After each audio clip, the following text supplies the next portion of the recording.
નમસ્કાર, CB24 news સાથે હું રેશમા આપનું સ્વાગત કરું છું. સાબરમતી સેન્ટ્રલ જેલમાં આજીવન કેદની સજા ભોગી રહેલો પાકા કામનો કેદી માલદે રામાભાઈ પરમાર જેલમાંથી ફરારથી જતા જેલ તંત્ર, સુરક્ષા વ્યવસ્થા અને સ્ટાફની કામગીરી સામે અનેક સવાલો ઊભા થયા છે.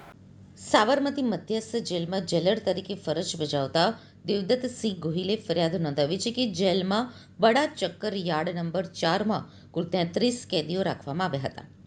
ગણતરીમાં માત્ર 32 કેદીઓ મળતા માલદે પરમાર ગાયબ હોવાનું ખુલ્યું હતું. ત્યારબાદ જેલમાં સઘન શોધખોળ હાથ ધરવામાં આવી હતી, પરંતુ કેદીનો કોઈ જ પત્તો ન લાગતા સીસીટીવી કેમેરા ચેક કરવામાં આવ્યા હતા.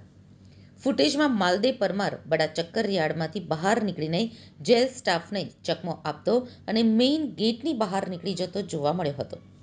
પાકા કામના કેદીઓ જેલની અંદર વિવિધ જવાબદારીઓ સંભાળતા હોવાથી તેમની અવરજવર સામાન્ય કેદીઓની તુલનાએ વધારે રહેતી હોય છે. જોકે સુરક્ષા પ્રોટોકોલ મુજબ આવા કેદીઓ ઉપર સતત નજર રાખવાની ફરજ સ્ટાફની રહેતી હોય છે. તેમ છતાં માલદે પરમાર મેઇન ગેટ સુધી પહોંચી ગયો તે માત્ર બેદરકારી જ નહીં, પરંતુ સુરક્ષા વ્યવસ્થામાં ગંભીર ખામી હોવાનું માનવામાં આવી રહ્યું છે. આ ઘટનાએ જેલમાં ચાલતી આંતરિક વ્યવસ્થાને લઈને પણ અનેક ચર્ચાઓ શરૂ કરી છે. સૌથી મોટો સવાલ એ છે કે રાજ્યની હાઈ સિક્યુરિટી જેલમાંથી એક આજીવન કેદની સજા ભોગવી રહેલો કેદી સહેલાઈથી બહાર કેવી રીતે નીકળી ગયો? તો તપાસમાં સામે આવી રહેલી વિગતો મુજબ માલદે પરમાર સામાન્ય કેદી નહોતો.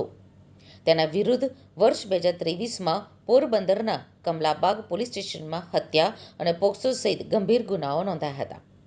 વર્ષ 2025માં કોર્ટે તેને આજીવન કેદની સજા ફટકારી હતી. પહેલા તેને પોરબંદર જેલમાં રાખવામાં આવ્યો હતો અને ત્યારબાદ રાજકોટ જેલમાં ખસેડવામાં આવ્યો હતો. તબિયત બગડતા તેને સાબરમતી સેન્ટ્રલ જેલમાં લાવવામાં આવ્યો હતો. વર્ષ 2025થી તે સાબરમતી જેલના બડા ચક્કર વિભાગમાં હતો. આ અંગે રાણીપ પોલીસ સ્ટેશનના પીઆઈ BR રબારીએ જણાવ્યું હતું કે કેદી જેલમાંથી નીકળીને કઈ તરફ ભાગ્યો છે. આ અંગે રાણીપ પોલીસ સ્ટેશનના પીઆઈ BR રબારીએ જણાવ્યું હતું કે કેદી જેલમાંથી નીકળીને કઈ તરફ ભાગ્યો છે તે તપાસ કરવામાં આવી રહી છે. જેલની બહાર અલગ અલગ સીસીટીવી ફૂટેજ તપાસવામાં આવી રહ્યા છે.